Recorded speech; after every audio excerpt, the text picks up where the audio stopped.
तो चलिए दोस्तों, आज पुनः प्रीवियस ईयर के प्रश्नों के साथ उपस्थित हूँ। यह बिहार पुलिस कांस्टेबल जो एग्ज़ाम हुआ था 21/8/24 को, उसी दिन का यह पेपर है। और पहले प्रश्न से हम लोग स्टार्ट करते हैं। तो इसमें पहला प्रश्न दे दिया है कि सांभर झील किस राज्य में स्थित है। तो यहाँ सांभर झील हम देख लेते हैं कि किस राज्य में स्थित है। तो सांभर झील राजस्थान राज्य में स्थित है। सांभर झील जो है यह किस राज्य में स्थित है, तो यह राजस्थान में स्थित है। और यह खारे पानी की झील है। इसी झील से भारत में नमक बनाने का कार्य किया जाता है। तो सांभर झील राजस्थान में हो गया। अगला प्रश्न है कि NH44 किसको किसको जोड़ती है। NH44 जो है किसको किसको जोड़ती है, तो यहाँ सबसे लंबा NH है, सबसे लंबा यही है। तो दिल्ली से जो है श्रीनगर से कन्याकुमारी तक यह जोड़ती है। यह श्रीनगर से कन्याकुमारी तक सबसे ज़्यादा लंबा 3745 किलोमीटर है। यह 3745 किलोमीटर है। यह जो है आपको श्रीनगर से कन्याकुमारी तक जाती है। अगला प्रश्न है कि विश्व जनसंख्या दिवस कब मनाया जाता है।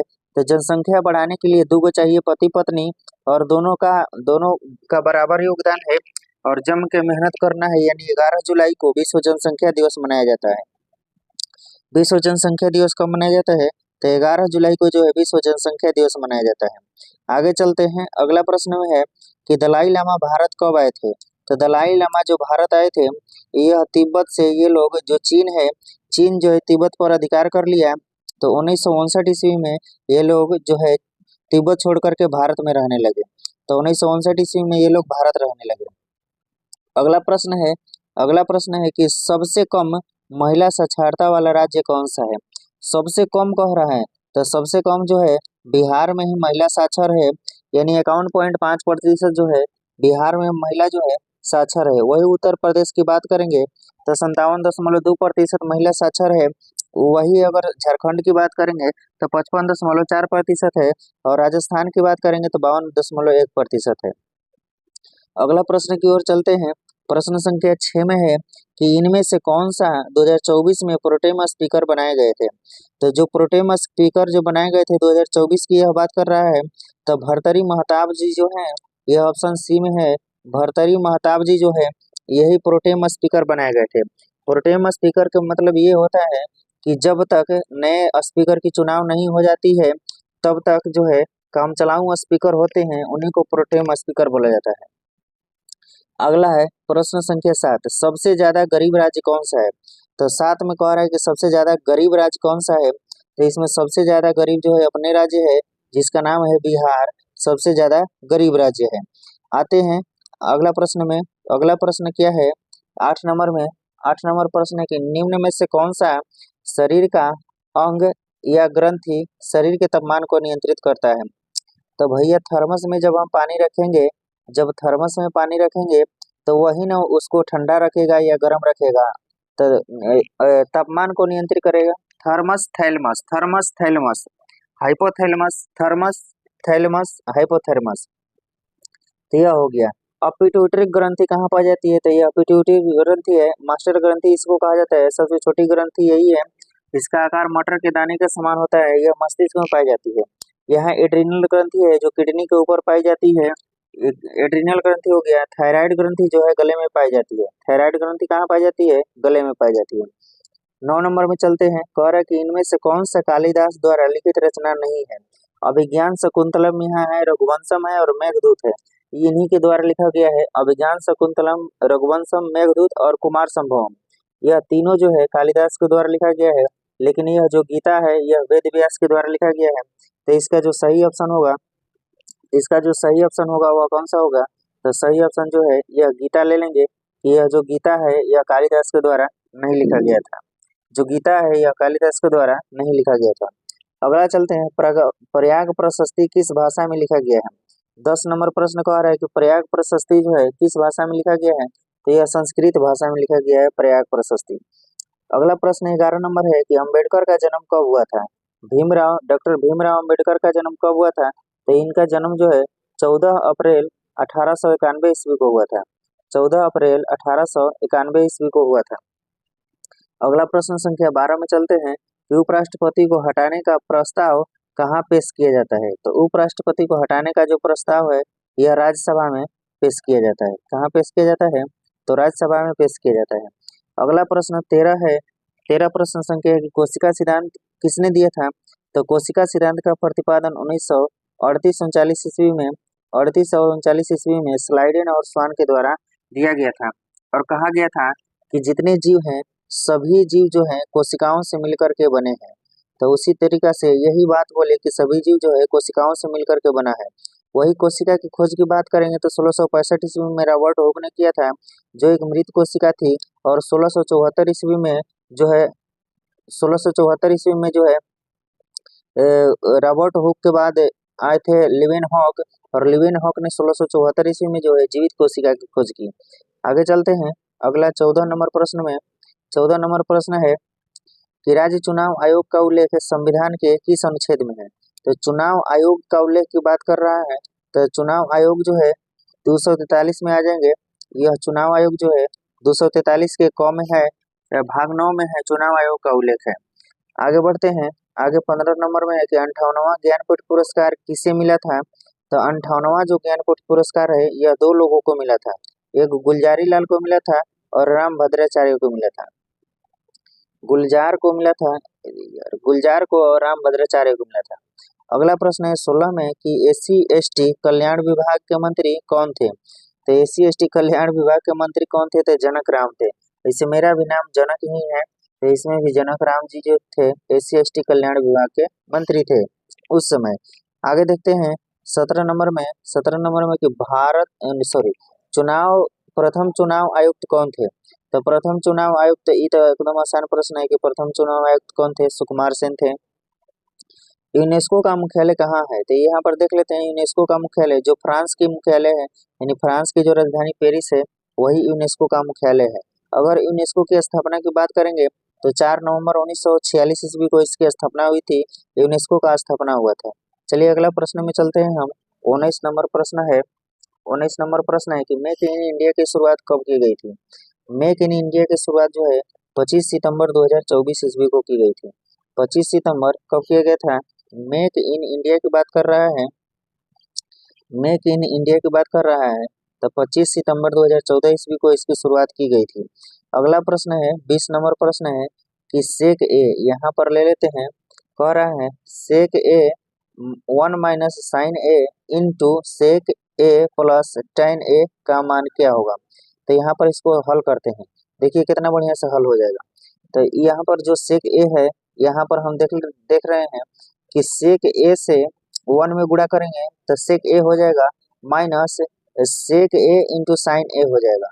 यहाँ पर फिर से समझिए, सेक ए में सेक ए से 1 में गुणा करेंगे तो सेक ए हो जाएगा, और फिर साइन में भी गुणा करेंगे, साइन ए से और सेक ए से गुणा करेंगे तो सेक ए इंटू साइन ए हो जाएगा। यहाँ पर सेक ए प्लस टेन ए, इसको इसी तरीका से जैसे है वैसे छोड़ देंगे। आगे देखते हैं, यहाँ पर अब क्या हो जाएगा? अब आपको हो जाएगा सेक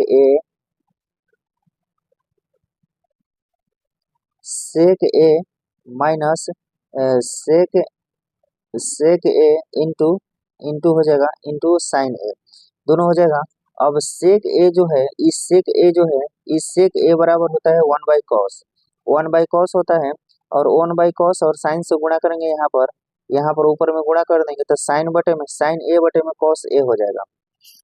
साइन ए बटे में कॉस ए हो जाएगा, और साइन ए बटे में कॉस ए पूरा मिलकर के हो जाएगा आपको टेन ए। क्या हो जाएगा? ये टेन ए हो जाएगा। तो यहाँ पर सेक ए है और यहाँ पर टेन ए है, इसका मतलब है सेक ए माइनस टेन ए हो जाएगा। तो अब देखिए फिर से वहां चलते हैं, सेक ए माइनस टेन ए, सेक ए बन जाएगा, क्या बन जाएगा कि सेक ए माइनस टेन ए।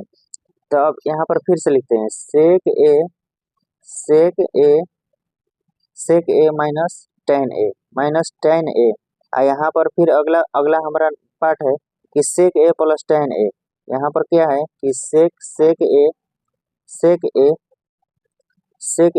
प्लस क्या है? प्लस है टेन ए, प्लस टेन ए है। तो ये सेक ए माइनस यहाँ सेक ए माइनस टेन ए हो गया, यहाँ पर सेक ए प्लस टेन ए हो गया। अर्थात यह ए अगर ऐसे लेंगे तो ये ए हो गया, ई का हो गया, बी हो गया, तो ई का हो गया ए माइनस बी हो गया, ए माइनस बी हो गया, और ये हो गया ए प्लस बी हो गया, ए माइनस बी इंटू ए प्लस बी हो गया। तो ए माइनस बी इंटू ए प्लस बी बराबर होता है ए स्क्वायर माइनस बी स्क्वायर। क्या हो जाएगा, ए स्क्वायर माइनस बी स्क्वायर, यानी सेक स्क्वायर ए माइनस हो जाएगा टेन स्क्वायर ए, टेन स्क्वायर क्या हो जाएगा, ए हो जाएगा। तो इसके बराबर में क्या हो जाएगा, A sec square minus tan square बराबर 1 होता है। तो इसका सारा सॉल्यूशन करने के बाद आपको क्या मिला, 1 मिला। तो यहाँ पर हम देख लेते हैं कि 1 मिला है, तो जो ऑप्शन में 1 होगा वही हमारा सही हो जाएगा। तो देख लेते हैं कि किस ऑप्शन में 1 है, जिस ऑप्शन में 1 रहेगा वही हमारा क्या हो जाएगा, इसका सही आंसर हो जाएगा। तो यहीं से हम देख रहे हैं कि ऑप्शन जो है बी में, ऑप्शन बी में जो है, ऑप्शन बी में हम देख रहे हैं कि ए है, ऑप्शन बी में क्या है, ए है। इस तरीका से 20 का ए ऑप्शन सही हो जाएगा। आगे बढ़ते हैं और अगला प्रश्न देखते हैं 21 नंबर। कह रहा है कि चालनी कोशिका किसे कहा जाता है, 21 नंबर है और कह रहा है कि चालनी कोशिका, चालनी मतलब जिसमें जल चला जाए, जिसमें जो है भोजन का चालन करे, उसी को क्या कहते हैं, चलनी कोशिका कहते हैं। तो यहाँ पर जो इसमें भोजन जाए उसको, जिसमें जल जाए उसको जाइलम कहते हैं, और जिसमें भोजन जाए उसको फ्लोएम कहते हैं। तो चलनी कोशिका पादप कोशिका है, यह फ्लोएम के नाम से जानी जाती है। चलनी कोशिका को ही फ्लोएम कोशिका कहा जाता है। पृथ्वी का पलायन वेग कितना होता है, अगला प्रश्न है 22 नंबर कि पृथ्वी का पलायन वेग 11.2 किलोमीटर होता है, 11.2 किलोमीटर पर सेकेंड होता है। यहाँ अगला प्रश्न है 23 नंबर की 0 से 50 के बीच विषम संख्याओं का योगफल कितना होता है। तो 0 से 50 के बीच विषम संख्याओं का योगफल, 0 से 50 के बीच जो विषम संख्या होगी वो टोटल विषम संख्याओं का जो टोटल विषम संख्या कितनी होगी 0 से 50 के बीच में, तो 0 से 50 के बीच में 25 को विषम संख्या होगी। तो 0 से 50 के बीच में 25 को जब विषम संख्या होगी तो उसका योगफल निकालने के लिए इसका वर्ग कर देंगे। तो 25 के वर्ग करेंगे तो 25 हम कितना हो जाएगा, 625, कितना हो जाएगा 625। तो यहाँ पर बी नंबर में जो है 625 दिया हुआ है, तो इसको ले लेंगे। बी नंबर में कितना दिया हुआ है, 625 दिया हुआ है, तो हम B number, option B number को लेकर के चल देंगे। अगला प्रश्न देख रहे हैं कि नवरत्न कौन सा समास है। तो नवरत्न कौन सा समास है, यहाँ पर नवरत्न जो है यह द्विगु समास है। नवरत्न कौन सा समास है, तो द्विगु समास है। इस तरीका से हम 24 नंबर देख लिए। आते हैं 25 नंबर पर। 25 नंबर प्रश्न को हम लेते हैं और 25 नंबर प्रश्न है, प्रश्न संख्या 25 नंबर है कि समान नागरिक संहिता का उल्लेख भारत के किस अनुच्छेद में है। समान नागरिक संहिता की अगर बात करेगा तो इसमें देखिए एकदम याद करने का आसान है। समान कह रहा है, समान मतलब बराबर होना चाहिए, समान मतलब बराबर होना चाहिए, दोनों बराबर होना चाहिए। देख लेते हैं दोनों, इसमें से कौन सा अनुच्छेद है जिसका दोनों पहलू बराबर है। तो 1 4 है, 1 कम है 4 ज्यादा है। अनुच्छेद यहाँ पर ऑप्शन बी में है 2 1 है, तो 2 ज्यादा है 1 कम है। अनुच्छेद सी में है 4 4 है, यही बराबर है, यही बराबर है। तो हमारा ऑप्शन यही हो जाएगा, समान नागरिक संहिता। समान मतलब बराबर होना चाहिए, तो समान नागरिक संहिता किस अनुच्छेद में है, अनुच्छेद 44 में है। वही अगर हम 14 की बात करें तो अनुच्छेद 14 में विधि के समक्ष क्षमता हो जाएगा। अनुच्छेद 21 की बात करें तो प्राण एवं दैहिक स्वतंत्रता हो जाएगा। अनुच्छेद 356 बोले तो राष्ट्रपति शासन हो जाएगा। आगे बढ़ते हैं, वही 21 नंबर फिर इसमें पूछ दिया है कि प्राण एवं दैहिक स्वतंत्रता। अगला प्रश्न 26 है कि प्राण एवं दैहिक स्वतंत्रता संविधान के किस अनुच्छेद में है, तो अभी इसकी चर्चा की अनुच्छेद 21 में है। चलिए आगे देखते हैं, प्राण एवं दैहिक स्वतंत्रता। अगर हम अनुच्छेद 19 की बात करें, ऑप्शन बी में है 19 की बात करें तो यह 6 स्वतंत्रता का उल्लेख करता है। और वही अनुच्छेद 32 की बात करें तो यह संवैधानिक उपचारों के अधिकार की बात करता है। और वही अनुच्छेद अगर 14 है तो यह विधि के समक्ष समता का बात करता है। आगे बढ़ते हैं, 26 के बाद 27 नंबर पे पहुंचते हैं। 27 नंबर पे 27 नंबर पे पहुंचते हैं और 27 नंबर है, 27 नंबर प्रश्न है, 27 नंबर प्रश्न है कि एक पुस्तक की 12 प्रतियां 1800 रुपये में बेची गई, जिसमें 3 प्रतियों की लागत कीमत के बराबर लाभ हुआ। एक प्रति की लागत कीमत क्या होगी, एक प्रति की लागत पूछ रहा है। तो यहाँ पर देखिए ना, 12 प्रति यहाँ है और 3 प्रति यहाँ है, 12 3 15 प्रति हो गया, 15 प्रति हो गया। तो यहाँ पर हम अगर इसकी बात करेंगे 15 प्रति हो गया, तो 15 एक्स लिख देते हैं, 15 एक्स बराबर 1800, 18,000 है। यहाँ पर 18,000 दिया हुआ है, तो क्या हो गया 18,000 हो गया। x बराबर अगर इसको हम काटेंगे तो कितना बार में कटेगा, अगर 3 से कटाते हैं तो 3 5 15 और 3 6 के कितना हो जाएगा 18, यानी 6 से हो जाएगा। 5 से कटाएंगे तो 12 5 60 यानी 120। x बराबर कितना आ गया, x बराबर हमारा आ गया 120। x बराबर कितना आ गया 120। देख लेते हैं 120 कोई है ऑप्शन में, तो हमारा वही क्या हो जाएगा, सही हो जाएगा। यहाँ पर ऑप्शन बी में जो है, ऑप्शन बी में जो है देखिए, ऑप्शन बी में दिया है, ऑप्शन जो है बी में दिया है 120, यही सही हो गया। आगे देखते हैं, कह रहा है 28 नंबर की निर्वात में प्रकाश की चाल कितनी होनी चाहिए। अरे भैया निर्वात में प्रकाश की चाल तो जान ही रहे हैं, 3 × 10⁸ मीटर प्रति सेकंड होना चाहिए। अगर किलोमीटर में पूछ देगा तो 3 × 10⁵ मीटर 5 किलोमीटर प्रति सेकंड हो जाएगा। आगे देखते हैं, अगला प्रश्न 29 में कह रहा है कि 1942 ईस्वी में हजारीबाग जेल से कौन भागा था। तो यहाँ पर जयप्रकाश नारायण की बात आ जाएगी कि 1942 ईस्वी में दिवाली की रात जो है इन्होंने जेल की दीवारी से भाग गए थे। इतना ही नहीं, जयप्रकाश नारायण थे, योगेंद्र शुक्ला थे, सूर्य नारायण सिंह थे, गुलामी प्रसाद थे, शालिग्राम सिंह थे। ये सभी लोग भागते भागते जो है नेपाल की जंगल में पहुंच गए और नेपाल के जंगल में जाकर के नेपाल के रास बिहारी जंगल में जाकर के आजाद दस्ता या छापामार दस्ता का गठन किए थे, ये सभी लोग मिलकर के, और देश की आजादी में महत्वपूर्ण भूमिका निभाए थे। प्रश्न संख्या 30 में चलते हैं, और 30 में है कि विश्व का सबसे बड़ा पशु मेला कहाँ लगता है। तो यह बिहार के सोनपुर में लगता है। सोनपुर में बाबा हरिहर नाथ के कैंपस में लगता है सोनपुर का मेला। आगे बढ़ते हैं, और प्रश्न संख्या 31 के बाद आगे देखते हैं हम, 31 के बाद आगे है कि भीम बांध किस जिला में है। भीम बांध की बात कर रहा है, यह भीम बांध की बात कर रहा है कि किस जिला में है। तो यह बिहार के मुंगेर जिला में है, जहां से अभी वर्तमान में आपका वीडियो बन रहा है। तो भीम बांध बिहार के किस जिला में है, तो यह मुंगेर जिला में है। चलिए आगे देखते हैं, अगला प्रश्न है कि 1975 के आपातकालीन के दौरान बिहार का राज्यपाल के कौन थे। 1975 ईस्वी में जो है 1975 ईस्वी में आपातकाल के दौरान जो है बिहार के राज्यपाल कौन थे, तो रामचंद्र धोबिंडा भंडारे थे। रामचंद्र जी जो है धोबिंडा भंडारे जो थे उस समय के ये क्या थे, तो उस समय के ये राज्यपाल थे। ऑप्शन ए सही हुआ। बिहार का सबसे अधिक जनसंख्या घनत्व वाला जिला कौन सा है, तो भैया सबसे छोटा जिला है और यहाँ पर बहुत ही मतलब कि जनसंख्या घनत्व हो गया है। तो इसमें 1880 स्क्वायर फीट में हो गया है, बहुत ही जनसंख्या घनत्व हो गया है। फिर उसके बाद आता है दूसरे नंबर पे पटना आता है, दूसरे नंबर पे पटना आता है, लेकिन एक नंबर पे शिवहर हो गया है। आगे देखते हैं, कह रहा है कि एक दो अंकों की संख्या 30 से कम है, इसके अंकों का योगफल 7 है और गुणनफल जो है 10 है। तो देखिए ना, धीरे धीरे ले लेते हैं, अंकों का योगफल 7 होना चाहिए। यह कह रहा है कि अंकों का योगफल कितना होना चाहिए, 7 होना चाहिए। इसका अंकों का योगफल कितना होना चाहिए, 7 होना चाहिए। तो पहले पहले हम ले लेते हैं a का प्लस 6, अंकों का योगफल 7 हो जाएगा, इसको हम बंद कर देते हैं, एगो हो गया। फिर उसके बाद अगर हम 2 और 5 ले लेते हैं, 2 और 5, तो इसका भी योगफल कितना हो जाएगा, 7 हो जाएगा। फिर उसके बाद अगर हम 3 और 4 ले लेते हैं, तो इसका भी योगफल कितना हो जाएगा, 7 हो जाएगा। अब अगला प्रश्न हम देखते हैं, अब अगला प्रश्न नहीं, अगला प्रक्रिया देखते हैं।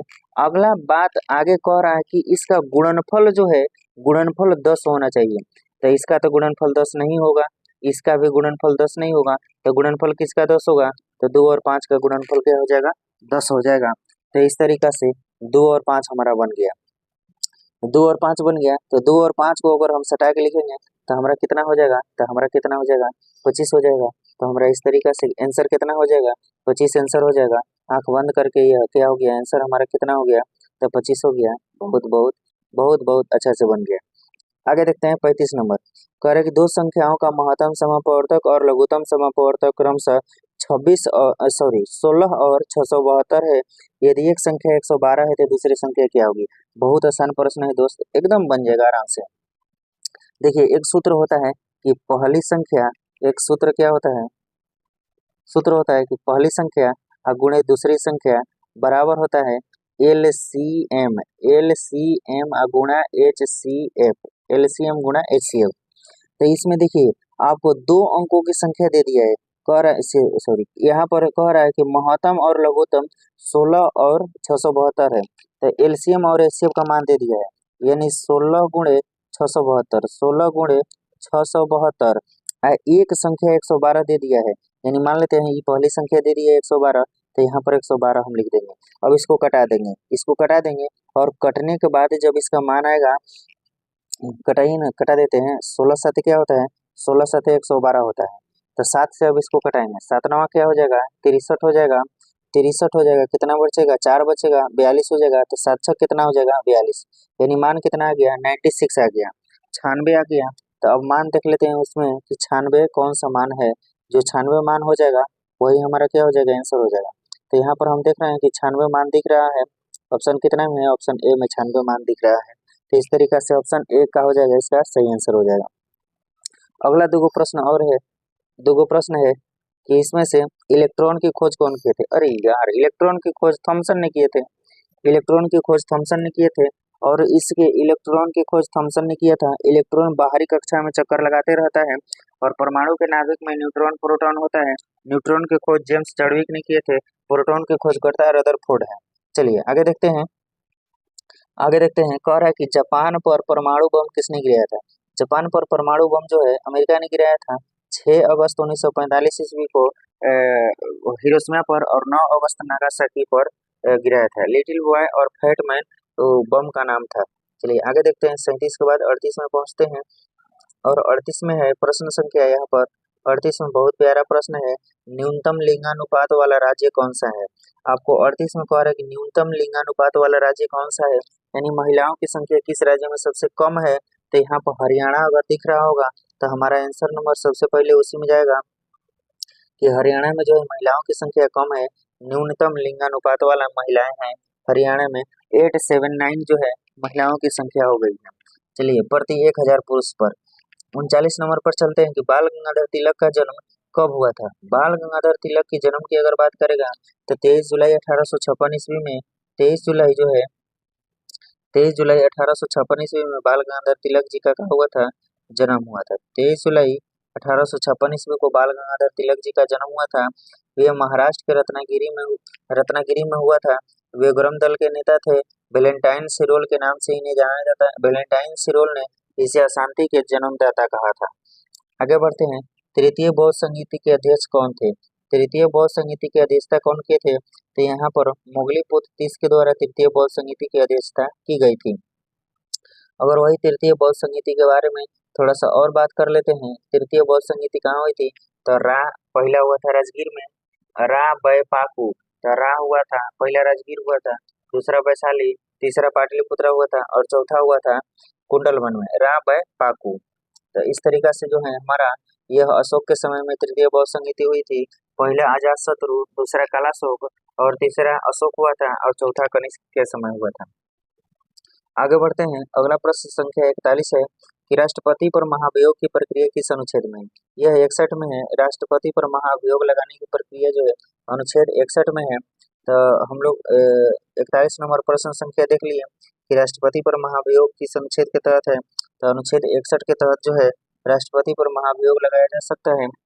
वही 52 में बात करेंगे तो अनुच्छेद 52 में क्या है, तो राष्ट्रपति होगा। हाँ, अगला है 74। तो राष्ट्रपति की सहायता के लिए एक मंत्रिपरिषद होगी। तो इसका मंत्रिपरिषद की बात कर रहा है अनुच्छेद 74 में। 80 की बात करेंगे तो राज्यसभा की संरचना की बात करता है। आगे एक और प्रश्न है कि बंगाल विभाजन किसके समय हुआ था। तो बंगाल विभाजन 1905 ईस्वी में लॉर्ड कर्जन के समय हुआ था। तो यहाँ पर हम लॉर्ड कर्जन जी को ले लेंगे, लॉर्ड कर्जन को ले लेंगे। 1905 ईस्वी में बंगाल विभाजन हुआ था। इसका सेम डेट की अगर बात करेंगे तो 20 जुलाई 1905 ईस्वी को बंगाल विभाजन हो गया था। चलिए आगे बढ़ते हैं और अगला देखते हैं। वाल्मीकि टाइगर रिजर्व कहाँ है। तो वाल्मीकि टाइगर रिजर्व जो है यह वाल्मीकि टाइगर रिजर्व बिहार में है।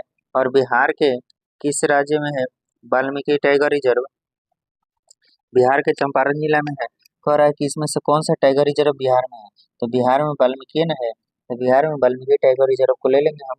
वही अगर चंपारण जिला में बात, सॉरी यही चंपारण जिला में स्थित है। पलामू की बात करेंगे तो पलामू झारखंड में है। सिमलीपाल उड़ीसा में है। कन्ना किसली मध्य प्रदेश में है।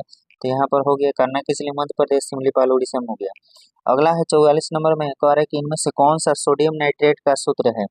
सोडियम नाइट्रेट के सूत्र के बारे में कह रहा है तो NaNO3 हो जाएगा। NaNO3 जो है सोडियम नाइट्रेट का जो है सूत्र है। इनमें से कौन सा बिहार का जिला है जो नेपाल से सीमा साझा नहीं करता है। तो देखिए उधर से पूर्वी चंपारण, पश्चिमी चंपारण, मधुबनी, सीतामढ़ी, सुपौल, अररिया, किशनगंज, यहाँ तक जो है किशनगंज तक जो है करता है, लेकिन गोपालगंज जो है इसमें नहीं शामिल आया। तो जो गोपालगंज है वह शामिल नहीं है इसमें। चलिए आगे बढ़ते हैं। अगला है कि छक्का पंजा करना मुहावरे का सही अर्थ क्या है। तो छक्का पंजा करना मुहावरे का सही अर्थ है कि ओछी हरकत से, मतलब जैसा पहले हरकत कर रहा था वही हरकत से कार्य सिद्ध करना, ओछी हरकत से कार्य सिद्ध करना। थोड़ा सा मिथिलांचल इसमें इस शब्द में प्रयोग दिया गया है। आगे देखते हैं 47 नंबर में कि अन्वेषण का शुद्ध संधि विच्छेद क्या होगा। अन्वेषण का 47 नंबर में कह रहा है कि अन्वेषण का शुद्ध संधि विच्छेद क्या होगा। तो यहाँ अन्नु प्लस एषण हो जाएगा। ऑप्शन डी में जो है अन्नु प्लस एषण जो है इसका सही ऑप्शन हो जाएगा। वही अगर 48 नंबर में चलेंगे तो फैयान किसके समय में भारत आया था। तो यहाँ पर देख लेते हैं कि फैयान जो है किसके समय में भारत आया था। तो फैयान यह चीनी यात्री था। यह जो है चंद्रगुप्त द्वितीय के शासनकाल में जो है भारत आया था। चंद्रगुप्त द्वितीय के शासनकाल में भारत आया था। वही ह्वेन-सांग की अगर बात करेगा तो हर्षवर्धन के शासनकाल में ह्वेन-सांग ने भारत आया था। अगला प्रश्न 49 नंबर देख लेते हैं। 49 नंबर प्रश्न देखते हैं। 49 नंबर में कह रहा है कि जी का मान कितना होता है। तो जी का मान बड़ा जी है, यहाँ पर छोटा जी रहता है तो 9.8 मीटर पर सेकेंड स्क्वायर हो जाता है, लेकिन बड़ा जी है तो बड़ा जी का मान होता है 6.67 गुणे 10 के पावर -11 न्यूटन मीटर स्क्वायर पर केजी स्क्वायर। तो यहाँ बी ऑप्शन सही हो जाएगा। आगे है कि इब्न बतूता को दिल्ली का काजी किसने नियुक्त किया। तो इब्न बतूता को दिल्ली का काजी किसने नियुक्त किया था। तो यह MBT ने नियुक्त किया था। मोहम्मद बिन तुगलक ने इब्न बतूता को दिल्ली का काजी नियुक्त किया था। वही अगर इब्न बतूता भारत कब आया है यानी दिल्ली में कब आया था तो 1333 ईस्वी में जो है इब्न बतूता जो है भारत आया था। इब्न बतूता यात्रा वृत्तांत एक पुस्तक लिखा था, इसका नाम था रेहला। मतलब जहाँ जहाँ यात्रा किया था उस सारे यात्रा का विवरण ही लिखा था रेहला नामक पुस्तक में। और रेहला पुस्तक जो है अरबी भाषा में लिखी गई थी। अगला प्रश्न चलते हैं 51 नंबर प्रश्न में। 51 नंबर प्रश्न है कि भरपेट में समास बताइए। भरपेट जो है पेट भर गया, तो पेट भर गया तो आत्मा तृप्त हो गया। पेट भर गया आत्मा तृप्त हो गया। अब एकदम भाव निकल रहा है हमारा मुंह से, ओ हो आत्मा तृप्त निकल गई, आत्मा तृप्त हो गया तो भाव निकल रहा है तो अब यही भाव हो जाएगा। कौन समास हो जाएगा तो यह अव्ययी भाव समास हो जाएगा। मांसपेशियों को अस्थियों से जोड़ने वाला ऊतक कौन सा होता है। अच्छा एगो ट्रिक समझ लीजिए। कहता है लोग कुछ जब गिरने वाला होता है तो छोटा बच्चा कहता है ओ ल, गिर गया, ओ ल। तो अस्थि फिर अस्थि, अस्थि प्लस अस्थि यानी कि अस्थि प्लस, बोलता है बच्चा कि अ ल, अ ल गिर गया। तो मतलब कि पहले बोलेगा फिर बोलेगा फिर ल बोलेगा। तो ई अस्थि हो गया प्लस फिर अस्थि हो गया ल हो गया। तो अस्थि और अस्थि जोड़ता है लिगामेंट, यानी हड्डी से हड्डी को जोड़ता है लिगामेंट। हड्डी और हड्डी को कौन जोड़ता है लिगामेंट। वही अगर हड्डी से यानी अस्थि से और मांसपेशी की बात करेंगे, हड्डी से और मांसपेशी की बात करेंगे तो हड्डी से मांसपेशी को कौन जोड़ता है तो यह टेंडम जोड़ेगा। कौन जोड़ेगा टेंडम जोड़ेगा। तो अब समझ गए होंगे ली अस्थि अस्थि लिगामेंट। तो अस्थि अस्थि जैसे ही आएगा लिगामेंट और मांसपेशी और अस्थि आ जाएगा तो वह टेंडम हो जाएगा। तो यहाँ पर अस्थि और मांसपेशी दिया है, यहाँ पर दिया है मांसपेशी और अस्थि। यहाँ मांसपेशी है और यहाँ अस्थि है, तो मांसपेशी और अस्थि किस में आ जाएगा यह टेंडम में आ जाएगा। तो इस तरीका से जो है ऑप्शन डी जो है ऑप्शन डी आ जाएगा टेंडम। अगला देखते हैं 10 तली की युद्ध अभ्यास। 10 तली के संयुक्त सैन्य अभ्यास भारत और किस देश के बीच होता है। अच्छा 10 तली का है डस्ट लीग। डस्ट मतलब गंदगी, डस्ट मतलब गंदगी।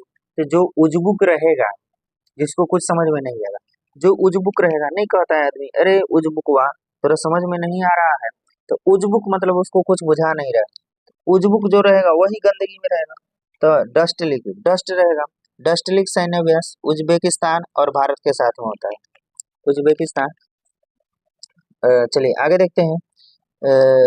सिरका में कौन सा अम्ल पाया जाता है? तो सिरका में जो है एसिटिक अम्ल पाया जाता है। सिरका में एसिटिक अम्ल पाया जाता है। चींटी के, मधुमक्खी के डंक में या चींटी में या बिच्छू में फर्मिक अम्ल पाया जाता है। तो आगे चलते हैं। अगला प्रश्न है 55 नंबर है। 55 नंबर में सुबेरिन पौधे के किस भाग में पाया जाता है? सुबेरिन पौधा के किस भाग में पाया जाता है? तो यह छाल में पाया जाता है, यहाँ छाल लिखा हुआ है लास्ट में। सुबेरिन पौधा के किस भाग में पाया जाता है? तो परडमम काकम छाल में पाया जाता है। अगला है प्रश्न संख्या 56 की ऊष्मागतिकी के प्रथम नियम, जिस ऊष्मागतिकी की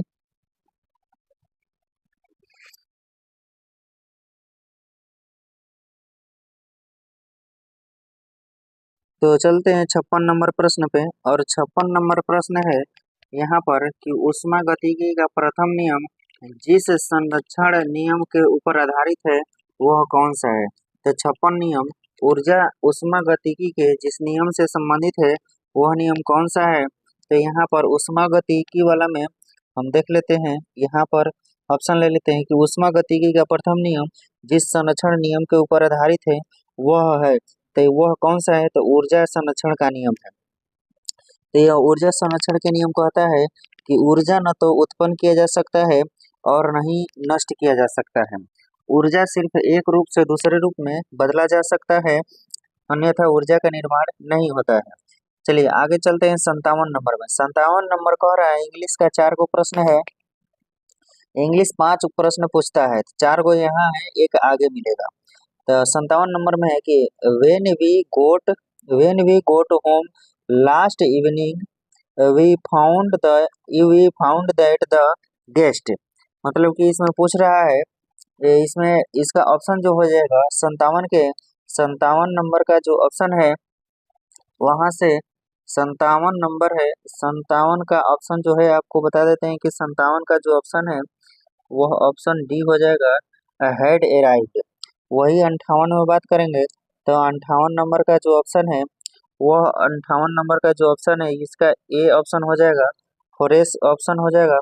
वही 59 का अगर बात करें तो 59 नंबर में जो है 59 नंबर का सी ऑप्शन हो जाएगा, राइटिंग। और 60 का जो ऑप्शन है वह बी ऑप्शन हो जाएगा, 60 का भी हो जाएगा, आउटफिट हो जाएगा। तो इस तरीका से अब आगे बढ़ते हैं और 61 नंबर प्रश्न में चलते हैं। 61 नंबर जो प्रश्न है वह देख लेते हैं कि 61 नंबर प्रश्न क्या कह रहा है। तो आपके सामने है 61 नंबर प्रश्न और कह रहा है कि भारत का सबसे बड़ा पुल ढोला सादिया पुल किस नदी पर है? 61 नंबर जो प्रश्न है उसमें ढोला सादिया पुल की बात कर रहा है। तो यह जो ढोला सादिया पुल है यह ब्रह्मपुत्र की सहायक नदी है जिसका नाम है लोहित नदी। उस लोहित नदी पर ही ढोला सादिया पुल जो है यह पुल बना हुआ है। यह लोहित नदी पर ढोला सादिया पुल बना हुआ है। यह भारत का सबसे लंबा पुल है। इसकी लंबाई की अगर बात करें तो 9.15 किलोमीटर है। यह अरुणाचल प्रदेश और असम को जोड़ने वाली पुल है, अरुणाचल प्रदेश और असम को जोड़ने वाला पुल है। मुद्रास्फीति क्या होता है? यहाँ पर मुद्रास्फीति की बात करता है तो मुद्रास्फीति यानी इन्फ्लेशन की बात करता है। मुद्रा का मूल्य घटता है तथा सामान की कीमत बढ़ती है। मुद्रा का मूल्य जो है घटता है और सामान की कीमत जो है बढ़ जाता है। ऑप्शन ए जो है, ऑप्शन ए में है कि मुद्रा के मूल्य घटता है और सामान की कीमत क्या हो जाती है, बढ़ जाती है। चलते हैं अब आगे चलते हैं हम लोग 63 में।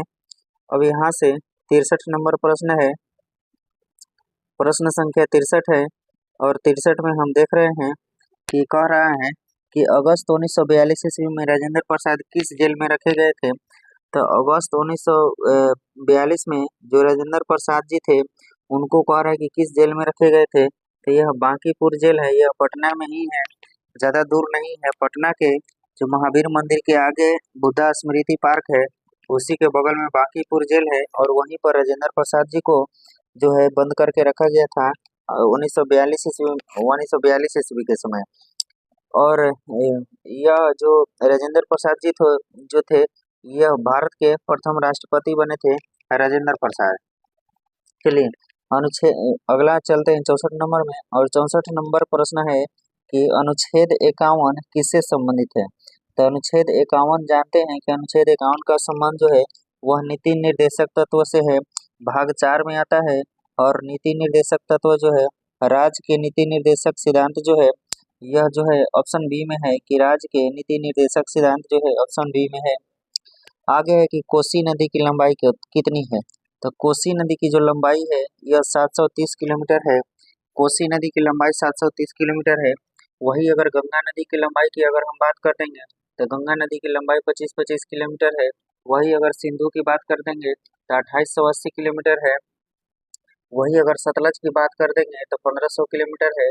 वही अगर ब्रह्मपुत्रा की बात कर देंगे हम तो ब्रह्मपुत्रा की जो आपकी लंबाई हो जाएगी वो 2900 किलोमीटर हो जाएगी।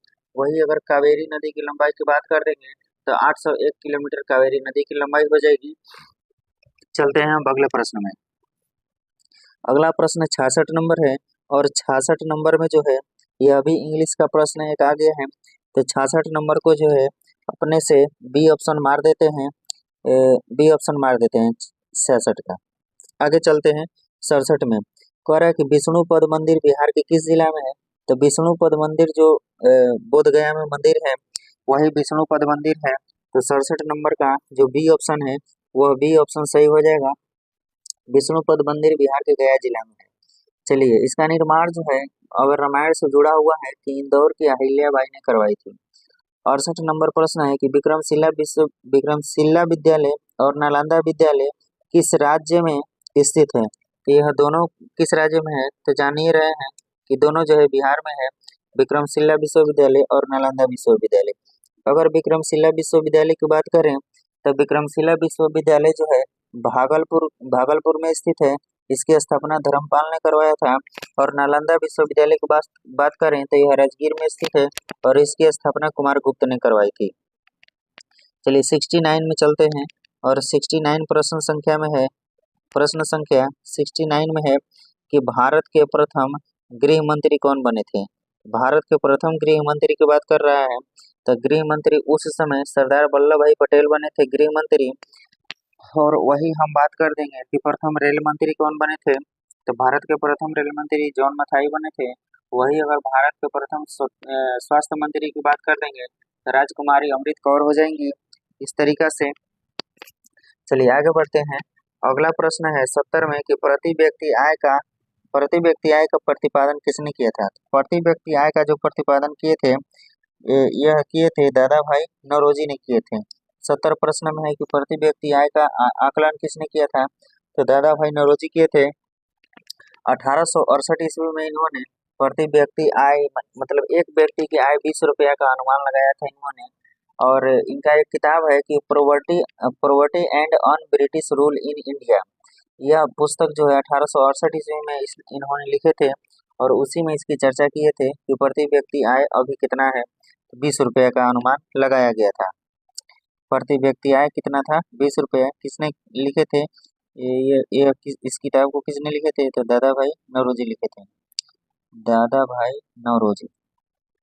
अगला प्रश्न है कि डेयरी, मत्स्य पालन और कृषि किस क्षेत्र के अंतर्गत आते हैं। तो डेयरी हो गया और मत्स्य पालन हो गया और कृषि हो गया, ये सभी किस क्षेत्र के अंतर्गत आते हैं। तो ये प्राथमिक क्षेत्र के अंतर्गत आते हैं। आगे है कि अर्थशास्त्र के लेखक कौन है। अर्थशास्त्र के लेखक कौटिल्य या चाणक्य इन्हीं को कहा जाता है। ठीक है, तो अगला देख लेते हैं। अगला प्रश्न अच्छा इसी में है मेगास्थनीज। तो याद करने के लिए देख लेंगे कि मेगास्थनीज इंडिका गाड़ी से आया था। यानी मेगास्थनीज की पुस्तक का नाम है इंडिका। और वही पतंजलि की बात करेंगे तो महाभाष्य लिखे थे। कालिदास के द्वारा लिखा गया पुस्तक है अभिज्ञान शकुंतलम, कुमार संभवम और रघुवंशम। अभिज्ञान शकुंतलम और कुमार संभवम के लेखक कौन है, कालिदास हैं। आते हैं विश्व जल दिवस कब मनाया जाता है। तो जल दिवस विश्व 22 मार्च को मनाया जाता है। वही अगर पृथ्वी दिवस की बात करेंगे तो 22 अप्रैल है, मार्च के बाद अप्रैल आएगा। वही अगर जैव विविधता की बात करेंगे तो मार्च अप्रैल मई 22 मई को जो है जैव विविधता दिवस मनाया जाता है। आगे देखते हैं अटल सेतु किस राज्य में है। तो अटल सेतु, यह दूसरा अटल सेतु की बात कर रहा है। अटल सेतु ब्रिज की बात कर रहा है, यह महाराष्ट्र में है और यह 6 लेन वाला ब्रिज है। इस पर जो है 2100 किलोमीटर की लंबाई, 2108 किलोमीटर की यह लंबा है। तो यह महाराष्ट्र राज्य की बात कर रहे हैं, महाराष्ट्र के अटल सेतु की बात कर रहा है। तो यहाँ पर हम महाराष्ट्र राज्य क्या करेंगे, ले लेंगे। आगे बढ़ते हैं, वायु का निरपेक्ष अपवर्तनांक कितना होता है। वायु का जो निरपेक्ष अपवर्तनांक की बात करेगा तो 1.003 हो जाएगा वायु का निरपेक्ष अपवर्तनांक। चलिए आगे देखते हैं प्रश्न संख्या 76 में, और 76 में है, 76 में हम देखते हैं कि ताजमहल, 76 गया कि ताजमहल का निर्माण किसने करवाया था। ताजमहल का निर्माण जो है कराने वाला कौन थे, तो ये शाहजहां थे। ये बहुत सारी चीजों का निर्माण करवाए, इसीलिए इनके शासनकाल को स्थापत्य कला का स्वर्ण युग कहा जाता है। शाहजहां को, इन्होंने ही ताजमहल का अपने बीबी मुमताज महल की याद में, या कहें तो अर्जुमंद बेगम के याद में ही अपना ताजमहल इन्होंने बनवाया था। और ताजमहल सफेद संगमरमर का बना हुआ है। ताजमहल कहाँ है, तो ताजमहल आगरा में है, यमुना नदी के तट पर है। चलिए 77 नंबर में चलते हैं। कह रहा है कि 77 नंबर, वर्षा की बूंदे गोलाकार किस कारण होती है। तो वर्षा की जो बूंदे है यह गोलाकार पृष्ठ तनाव के कारण होती है।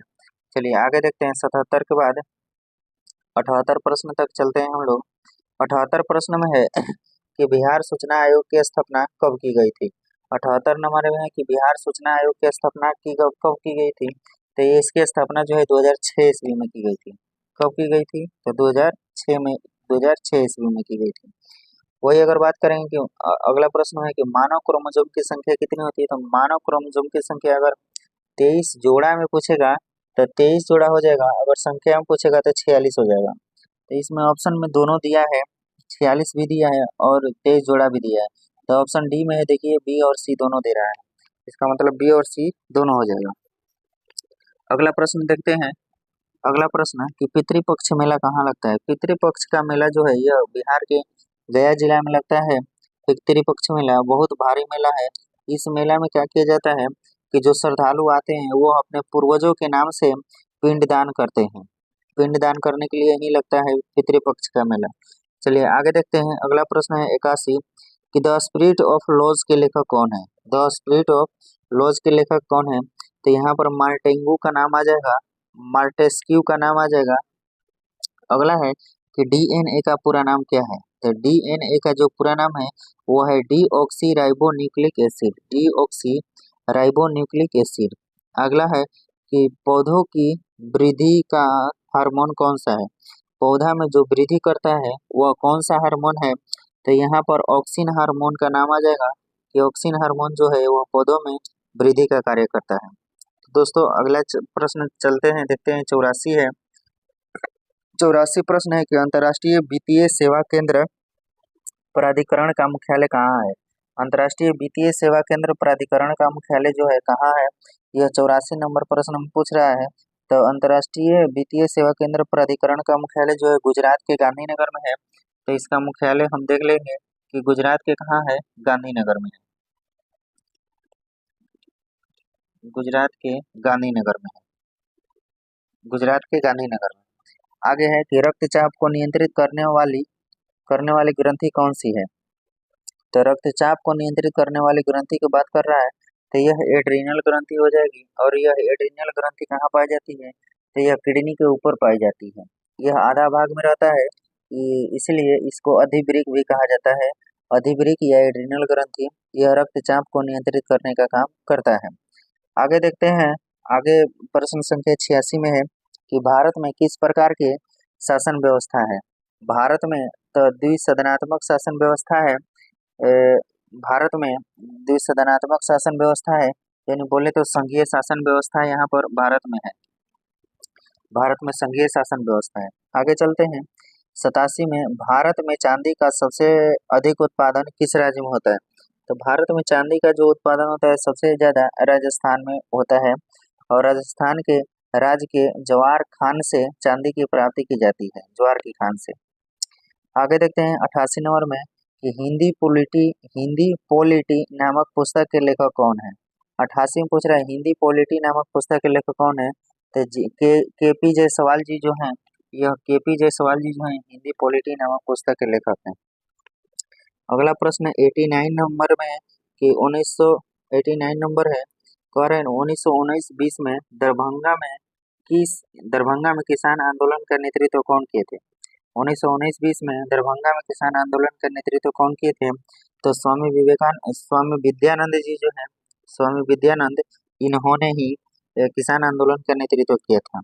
अगला प्रश्न है कि सुरेंद्र किशोर को पद्म पुरस्कार किस क्षेत्र में मिला था? सुरेंद्र जी को जो है पत्रकारिता के क्षेत्र में इनको जो है 2024 में, पत्रकारिता के क्षेत्र में 2024 में इनको जो है पद्म पुरस्कार दिया गया था। आगे है कि भारत में कोविड-19 का सबसे पहला केस कहाँ मिला था? तो ये कोविड-19 का सबसे पहला केस जो है आपको केरल में मिला था। केरल में मिला था। आइए 91 के बाद आते हैं 92 नंबर प्रश्न में, और 92 नंबर प्रश्न में है कि आप देख रहे हैं यहाँ से 92 नंबर, भारत पे पुनर्जागरण का जनक किसे कहा जाता है? तो 92 नंबर में कह रहा है कि भारत के पुनर्जागरण का जनक किसे कहा जाता है? तो राजा राम मोहन का नाम सबसे पहले आता है कि राजा राम मोहन राय ने जो है पुनर्जागरण का काम किया था, यानी लोगों को दोबारा जगाने का काम किया था। चलिए आगे देखते हैं। और अगला प्रश्न 93 में है कि लेंस बनाने में किसका प्रयोग नहीं किया जाता है? तो नहीं किया जाने वाला कांच का प्रयोग होता है, प्लास्टिक का प्रयोग नहीं होता है, मिट्टी का प्रयोग नहीं होता है, और यहाँ पर सिलिकॉन का प्रयोग नहीं होता है। तो नहीं किया जाता है, इसका मतलब मिट्टी का प्रयोग नहीं किया जाता है। 93 नंबर में जो है यह कांच बनाने में लेंस बनाने में किसका प्रयोग नहीं किया जाता है? तो मिट्टी का प्रयोग नहीं किया जाता है। लेंस में कहीं मिट्टी देखते हैं? मिट्टी का प्रयोग नहीं किया जाता है। आगे देखते हैं, लोकसभा के अध्यक्ष को कौन हटा सकता है? तो 94 नंबर प्रश्न कह रहे हैं लोकसभा के अध्यक्ष को कौन हटा सकता है? तो लोकसभा के अध्यक्ष को हटाने के लिए लोकसभा के सदस्यों के तत्कालीन बहुमत पारित करना पड़ता है, यानी जितने भी लोकसभा के सदस्य रहते हैं 545 को, उन सभी सदस्यों में से लोग कहेंगे कि नहीं, सभी का बहुमत आ जाएगा कि नहीं इनको हटाना है, तो लोकसभा के सदस्यों को बहुमत द्वारा इनको क्या कर दिया जाता है? हटा दिया जाता है। आगे देखते हैं, भारत के चुनाव आयोग का उल्लेख संविधान के किस अनुच्छेद में है? तो चुनाव आयोग का जो उल्लेख है यह किस अनुच्छेद में है? तो निर्वाचन आयोग कहिए चाहे चुनाव आयोग कहिए, यह 324 अनुच्छेद में आता है। तो अनुच्छेद 324 में क्या है? भारत का निर्वाचन आयोग है। वही 280 की बात करेंगे तो वित्त आयोग है, 280 में वित्त आयोग की गठन है। 315 में संघ और राज्यों के लिए लोक सेवा आयोग का गठन की बात करता है। 330 में SC/ST की बात करता है, SC/ST के स्थानों के आरक्षण के बारे में बात करता है। आगे देखते हैं, भूतकाल के कितने भेद होते हैं? 96 कह रहे हैं कि भूतकाल के कितने भेद होते हैं? तो भूतकाल के 6 भेद होते हैं। सामान्य भूतकाल, आसन्न भूतकाल, पूर्ण भूतकाल, अपूर्ण भूतकाल, संदिग्ध भूतकाल और हेम हेतु मध्य भूतकाल। वही 97 चलते हैं 97 प्रश्न में, और 97 नंबर प्रश्न है कि राष्ट्रपति द्वारा संविधान के किस अनुच्छेद के अंतर्गत अध्यादेश जारी करने की शक्ति दी गई है? तो अध्यादेश जारी करेंगे 1, 2, 3 में, 1, 2, 3 से क्या करेंगे? अध्यादेश जारी कर देंगे।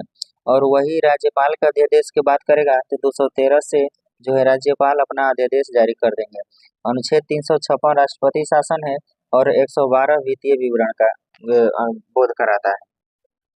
आगे चलते हैं, 23 जनवरी 1897 ईस्वी को किनका जन्म हुआ था? तो 23 जनवरी 1897 ईस्वी को किनका जन्म हुआ था? तो यहाँ पर सुभाष चंद्र बोस जी जो हैं यह 23 जनवरी को ही जन्म लिए थे 1897 ईस्वी में, और इनका जन्म कटक उड़ीसा में हुआ था। आगे चलते हैं 99 में, पौधों में गैसों का आदान प्रदान किसके द्वारा होता है? तो यह रंध्र द्वारा होता है। तो रंध्र कहाँ पाया जाता है? पत्तियों में पाया जाता है, यानी पत्तियों द्वारा ही गैसों का आदान प्रदान होता है। एक अंतिम प्रश्न है कि श्रीनगर किस नदी के किनारे स्थित है? तो श्रीनगर जो है यह झेलम नदी के किनारे स्थित है। किस नदी किनारे स्थित है? झेलम नदी के किनारे स्थित है श्रीनगर। तो देख लिए, इस तरीका से हमारे सभी 100 प्रश्न कंप्लीट होते हैं, और मिलते हैं अगले सेट में। दोस्तों यह सेट काफ़ी महत्वपूर्ण है, क्योंकि जो पिछले प्रश्न हो चुका है उसी आधार पर आगे प्रश्न पूछते जाता है। तो ये सेट आप लोग प्रतिदिन इसको देखते रहिए, ताकि आप लोगों के जो होने वाला अगला एग्जाम है वह क्लियर हो जाए। चैनल पर बने रहने के लिए बहुत बहुत धन्यवाद दोस्तों। मिलते हैं नेक्स्ट वीडियो में, तब तक के लिए जय हिंद।